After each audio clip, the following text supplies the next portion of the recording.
asalaamaaleykum mbokku Sénégal maa ngi nuyu ñëpp di sant ñëpp ci tey nga xam ni dellusiwaat na ngeen waxtaan ak yéen di maître Moussa Diop di président parti bi nga xam ne moo tudd ànd gori jot na. di sant yàlla bu baax parce que après un retard bi nga xam ne remarqué nañ ko ci Sénégal te loi bi obligé woon ñuy wax sénégalais yi naka la seen alal nañ ko dépensé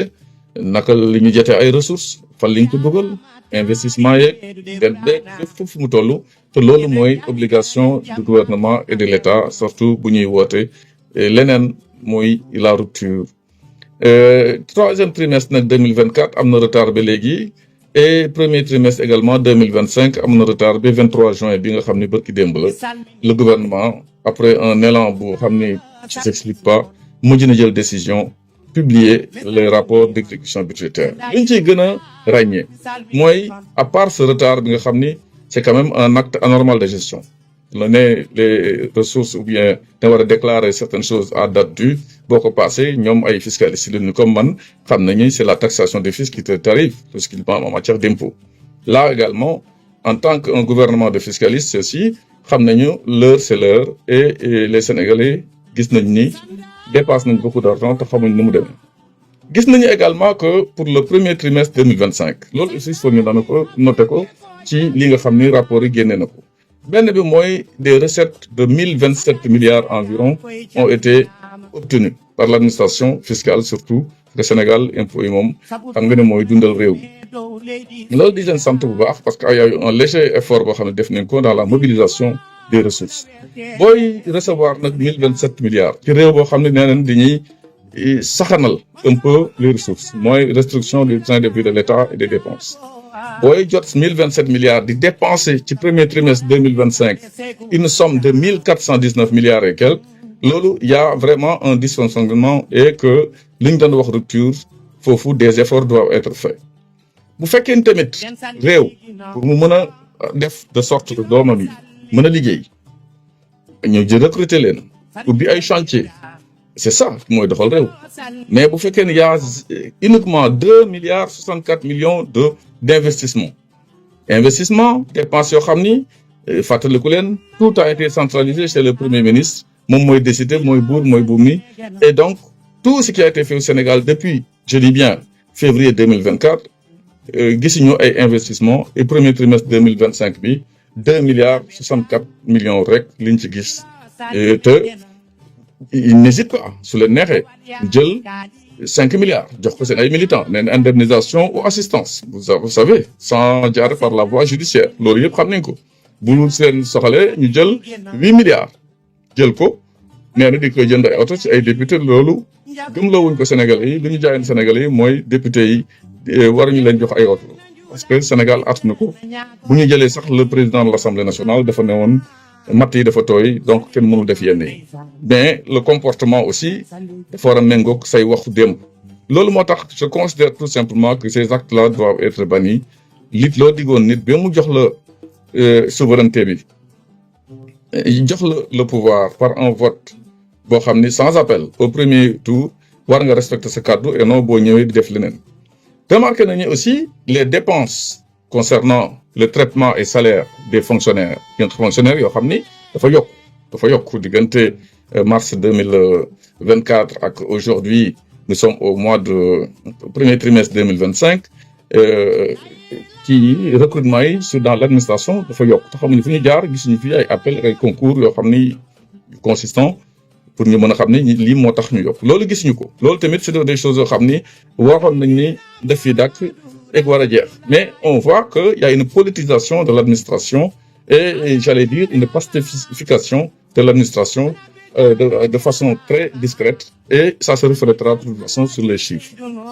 administration boo xam ni dépassé wuñu 187 000 personnes ils sont 186 250 fonctionnaires 186 250 fonctionnaires yoo xam ni góorgóorlu yi di sonn coono bi di gën a bari ñoom ñuy gën a gonfler le mammouth te ñoom boo leen jëlee mënuñu fees 4 fois le stade Abdoulaye Wade qui fait environ 50 000 places 50 000 boo jëlee 186 000 ils ne font pas 200 000 donc 200 000 personnes au Sénégal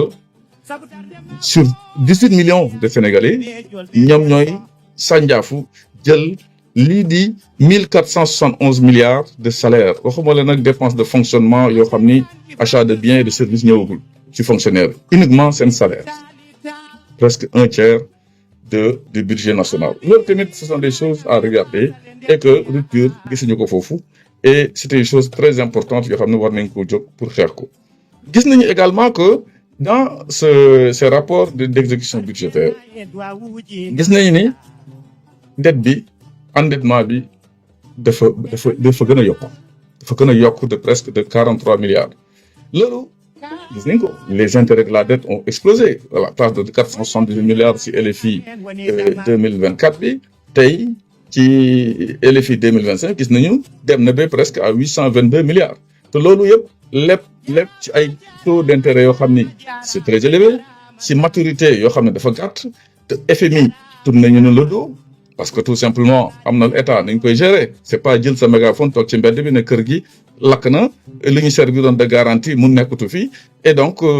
ku la waroon lebal dem na yoonam kooku ce sont les propos du Premier ministre mais expérience dafa am solo et c'est ce manque d'expérience là qui a conduit aujourd'hui le FMI la BAD ak yeneen yi nga xam ni ñoo nekkoon les prêteurs usuels dem nañ seen yoon ñu defe ne woon ne juin dañuy dellu si mais ils ont considéré tout simplement que yëf yi leeragul si beneen chose boo xam ne war nañ ci waxtaan tuuti mooy suñu envergure nationale et internationale mooy le Sénégal dans le monde le Sénégal dans le monde dañoo gis ni suñu diplomatie dafa suuxe lool ñun daaw ñu woon def compétition pour jël ay responsabilités dans le monde soit aux Nations Unies en Afrique subsaharienne l'Afrique même en tant que telle au niveau de l'Union africaine yooyu mais on a remarqué que suñu diplomatie dafa doy waar gis nga diplomatie c'est pas une histoire de faire le guerrier de faire le révolutionnaire dafa am nooy doxalee ak ñi def aussi devant les intérêts de ton pays parce que teguñu la fi pour sa bopp pour sa xolu bopp di jóg wala yu demee noonu di la fi def pour askan wi am na ñoo xam ne ngay comporter woo tu vas créer des dégâts ailleurs et ça je pense que teguñu leen fi pour ça première chose bu mu ciy wax mooy on a remarqué que au niveau de la diplomatie qui est quand même une chasse gardée du président de la République que nous avons élu M. Diomaye Diakhar Faye moom mooy le président du Sénégal mais j'ai remarqué que il y a une certaine démission au profit du Premier ministre qui aujourd'hui empiète dans le domaine du président de la République te loolu un jour les comptes seront rendus avec manifestation copinage avec des gens yoo xam ni ils sont arrivés au pouvoir par les armes que ce soit au Burkina que ce soit au Mali au Niger ou en Guinée on voit que notre diplomatie à travers le Premier ministre c'est de cheminer avec eux ce qui n'est pas un bon signe pour nous le Sénégal notre ministre aussi des Affaires étrangères Madame Gros Calibre une catastrophe nationale boo xam ni Sénégal kenn comprendre tout gis nañ ñu au niveau de la CAF avec Augustin Senghor boobu mu jël nous avons loupé le coche ñu dem BAD on s'est fait laminer par la Mauritanie avec Amadou Hott ñu dem CEDEAO actuellement c'est notre président de la République qui mord la poussière il y a un petit souci qui se passe à ce niveau-là le Sénégal vraiment a reculé au niveau démocratique je ne vous parle même pas de la visite actuelle du Premier ministre qui est en Chine c'est des bouderies une visite officielle il y a aucun officiel à l'accueil accueilli par une autorité sénégalaise en Chine et tout simplement ce sont des choses yoo xam ne qui montrent que ce n'est plus ce que nous savions auparavant loolu nag tax na ñu war nañu xoolaat suñu bopp parce que bu yëf yi doxee ñun ñëpp lay arranger ñu gis suñu bopp le port autonome du Dakar qui est un poumon du Sénégal en matière économique est en régression de plus de 11% au mois de mars 2025. Peu importe le DG ce qu'il dit actuellement, qui passe plus de temps dans les médias à parler, et ce qui a poussé d'ailleurs le Premier ministre à dire qu'il y a trop d'incompétents autour de lui. Wax ju bari, liggéey bu bari moo ko gën. Loolu, ce sont des choses très claires. Maintenant, s'il y a trop d'incompétents, il faut comprendre que aussi celui qui les a nommés, war nañu xoolaatam son coaching. Loolu, c'est un problème d'expérience. Enfin, je voudrais quand même parler de cette bouderie du Premier ministre concernant les visas non octroyés à des basketteurs. 12 accompagnants sur 6 basketteurs, ça crée loo xam ni c'est day indi suspicion moo tax je considère tout simplement que il faut pas se battre de cette manière il faut aussi xam ni ngay doxalee te loolu.